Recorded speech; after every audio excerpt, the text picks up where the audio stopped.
Welcome to your Daily Writing Habit, episode number 505. If you're writing a book or thinking about it, or maybe you've started writing your book at some point, but you need some help getting it done, you are in the right place. Good morning, happy Saturday, happy weekend. I'm your host, Christine Whitmarsh, also known as Christine Inc., especially on social media. Each day, I'm sharing with you the writing habits I've learned over my 19 years as a ghostwriter, book coach, and author. I have found that 3 things in particular have a huge impact on your success as an author, and they have the ability to turn a quote-unquote non-author into a published author. Those 3 things are writing fundamentals, productivity, and mindset habits. Here's today's quote. What if, when we are feeling less than happy, we were prescribed 2 genuinely inspiring experiences each day? Elena Marie. Once again, good morning, happy Saturday, happy weekend, my fellow authors. And what I try to do on Saturdays a lot of the time is kind of kick back a little bit, have a fun episode, especially with all the learning that's happening during the week and all just, the everything that's going on during the week.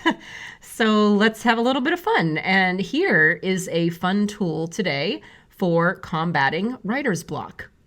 And the key to doing this one is to do it before you get writer's block. So this is kind of like preventative, a proactive approach to writer's block. So if you're not feeling particularly blocked and maybe you're feeling creative or just kind of feeling neutral or whatever, try it today. And here's the exercise.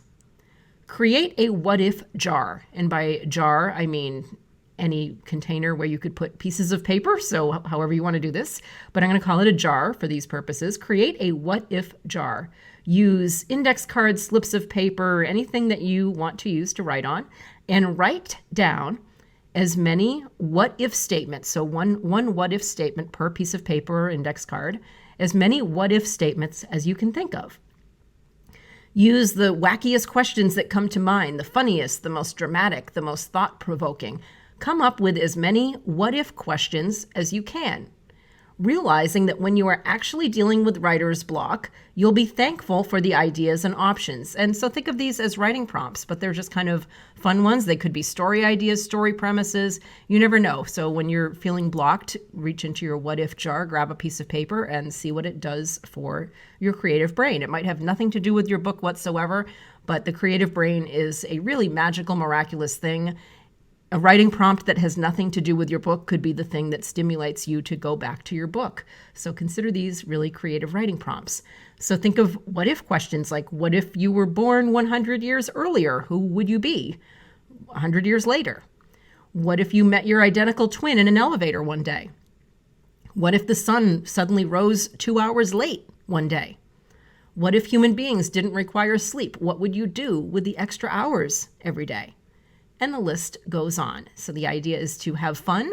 And again, you're creating kind of like writer's block insurance here for when you do have writer's block, when you do need creative ways out, when you need things to trigger your creative brain, you can reach for your what if jar, grab a piece of paper, start writing, and see what happens. And I would love to see some of your what ifs. If you would be willing to share them, please drop by my Inc. Authors group on Facebook and let me know some of the more creative what ifs that you've come up with. It's a pretty fun exercise. So Inc. Authors on Facebook.